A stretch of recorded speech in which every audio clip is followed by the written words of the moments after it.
ओम शांति।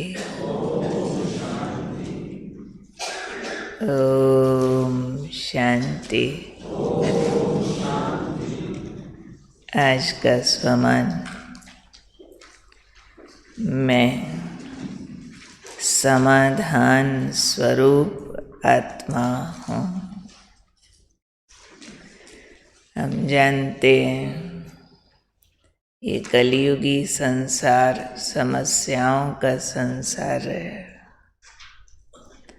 और हम बच्चों को बाबा ने ज्ञान योग की शक्ति से, स्नेह की शक्ति से समाधान करने सिखाए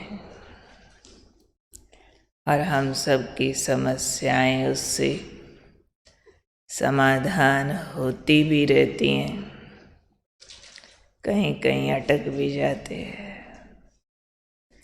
पर आज बाबा ने समझाया है स्नेह की शक्ति जो है ये समाधान को क्रिएट करती है। कल भी बाबा आए तो स्नेह की शक्ति पर कितना बाबा ने समझाया। बाबा का प्यार है जो हर समस्या में साथ देता है। तो आज बाबा ने कहा स्नेह का रूप फिर क्या है। कल भी समझाया प्यार है तो जो प्यारे को पसंद है वही किया जाएगा। आज वरदान में फिर शॉर्ट में बाबा ने बोला कि स्नेह का स्वरूप है फरिश्ता स्थिति, क्योंकि बाबा फरिश्ता रूप में है और जिससे प्यार है वैसा बनना होता है। इसलिए बाबा ने कहा कि फरिश्ता स्वरूप स्थिति ही वास्तव में बाबा के स्नेह का स्वरूप है और जो इस स्नेह के स्वरूप में स्थित होते हैं यानी फरिश्ता स्थिति में स्थित होते हैं वही बच्चे समाधान स्वरूप बनते हैं। बहुत बाबा ने पावरफुल डोज दिया है छोटी सी बात में, क्योंकि संसार की हर समस्या का कारण तो देह अभिमान है ना। और फरिश्ता स्थिति में स्थित होना मीन्स देह अभिमान से मुक्त होना। अब देह अभिमान से मुक्त होते ही हम समस्याओं में नहीं अटकते, लेकिन उसके सॉल्यूशन को पकड़ते हैं। इसलिए आज बाबा ने कहा बाबा के स्नेह का स्वरूप भी यही है फरिश्ता स्थिति, और यही स्थिति समाधान की स्थिति है। और ऐसे जो बच्चे समाधान स्वरूप बनते हैं यानी बाबा के प्यार में फरिश्ता रूप स्थिति में टिकते हैं, ऐसे बच्चे अपने और सर्व की समस्याओं के समाधान रूप बन जाते हैं। उनकी अपनी समस्या भी कोई नहीं ठहरती और उनके कारण से जो उनसे संबंधित लोग हैं उनकी समस्याओं का भी समाधान होता रहेगा।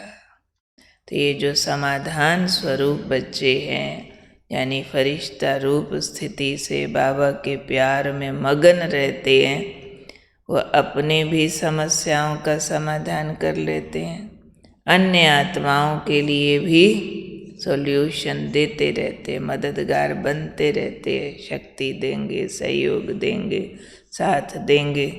तो बाबा ने कहा अब इस प्रकार की सेवा का समय है। कौन सा समय है? लेने के साथ देने का समय है। समाधान माना सिर्फ अपने सॉल्यूशंस नहीं, लेकिन जो मेरे से कनेक्टेड आत्माएं हैं, जो भी मेरे संग में संपर्क में आ जाएं, उन सब के लिए समाधान माना ही देने वाली आत्माएं ना। मेरे कारण से उनके काम बनते हैं, मेरे कारण से उनको सहयोग मिलता है। तो ये समय है अब। तो इसलिए बाबा ने कहा बाप समान स्थिति में स्थित हो जाओ। कौन सी स्थिति? पर उपकारी स्थिति। पर उपकारी स्थिति में स्थित होकर क्या करो? आत्माओं की पुकार सुनो। कैसे त्राही त्राही कर रही है दुनिया। ऊपर से चाहे नॉर्मल फेसेस दिखते हों, वो भी कम दिखते हैं, लेकिन अंदर से तो सब टूटे पड़े हैं। अंदर से खाली है, दुखी है, बिल्कुल खोखले हो गए। तो इसलिए बाबा ने कहा क्या करो?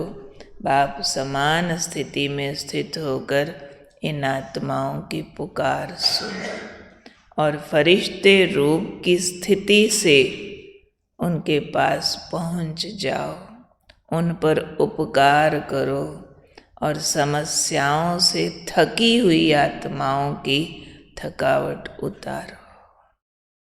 अब कितना भी कोई समस्याओं से दुखी, परेशान, थका हुआ आए, एक है आप ज़बानी उसको कोई सॉल्यूशन सुनाओ कि ऐसा करोगे ना ठीक हो जाएगा, वैसा करोगे ना ठीक हो जाएगा। अब बेचारों में समझ के करने जितनी ताकत भी नहीं रही कि हाँ ऐसा करने से ठीक होता है। मान भी जाएंगे पर ऐसा करने की ताकत उनमें नहीं है। और फिर ऐसी आत्माओं को थोड़ा दृष्टि दो, वाइब्रेशन दो, शांति की अनुभूति कराओ, बाबा के प्यार की अनुभूति कराओ अपनी मदद से। तो उनको लगता है हाँ यहाँ हमारा चित्त शांत हुआ। क्योंकि ज़्यादा समस्याएं तो अपने मन की कमजोरी है, अपने विकारों का प्रभाव है, अपने किए हुए पापों का फल है। पर उसमें दूसरों को देखने और दोष देने की आदत आई हुई है। इसलिए हम बच्चों को अपनी एक ऐसी स्थिति में स्थित होना है कि हमारी आँख समस्या पर न जाए। कहाँ जाए? समाधान पर जाए। चाहे अपनी बातें हों, चाहे दूसरों की बातें हों। सुनते देखते हुए कुछ भी देखा उल्टा पुल्टा, उलझा हुआ, जो मर्जी, पर सोच ये चले अच्छा गड़बड़ है, ठीक है, ठीक कैसे करना है, चलो वो सोचते हैं, इसको ऐसे ठीक करते, इसको ऐसे ठीक करते हैं।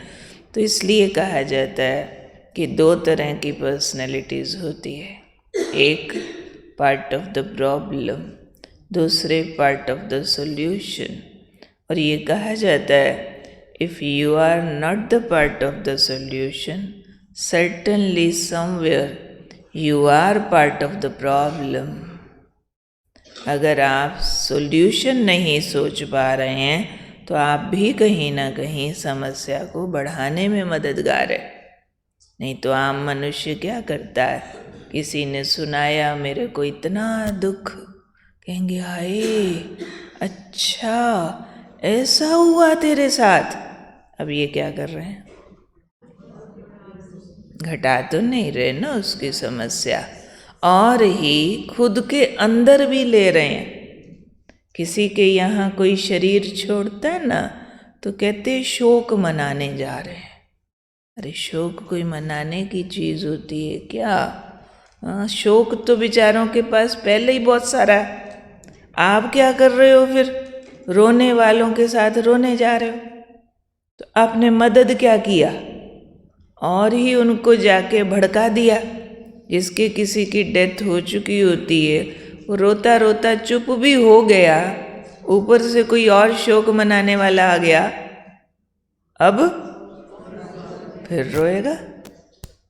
ना रोए तो बुरा लगेगा कि ये क्या हुआ। तो ये उल्टी चाल है दुनिया की। कोई गम वाला तुम भी गम में आओ, तो लोग भाषा भी ऐसे बोलते होते कि हम तो किसी के दुख में दुखी होना जानते हैं। क्या बड़ा काम करते हो भाई, और ही उल्टा करते हो। दुख पहले, दुखी तुम भी, दो दुखी मिलके एक सुखी बनाएंगे क्या? नहीं बना सकते। इसलिए आदत ऐसी डालनी है दुख का प्रभाव न पड़े, समस्या का प्रभाव न पड़े। हमेशा दुख, उलझन, समस्या देखते सुनते ब्रेन एकदम चलने लगे, ठीक कैसे करना है, मदद कैसे करना है, अगला अफसोस में है, कैसे शांति दूँ, कैसे सहयोग दूँ, कैसे प्यार करूँ, ये वाली बात अंदर चिंतन में आनी चाहिए। हाय आग लग गई अमेरिका में, अब हाय हमने भी बोल दिया तो हमारी पॉजिटिव एनर्जी तो गई नहीं। मैं सुख स्वरूप में हूँ, स्टेबल हूँ। हाँ, दुनिया में ऐसा हाल है, विनाश काल चल रहा, चलो फरिश्ते स्वरूप की स्थिति में जाके जो तड़पती आत्माएं हैं उन पे सुख शांति की किरणें बरसाते। हमारा जॉब है ना, हमको ये जॉब करना है। हम फायर ब्रिगेड है।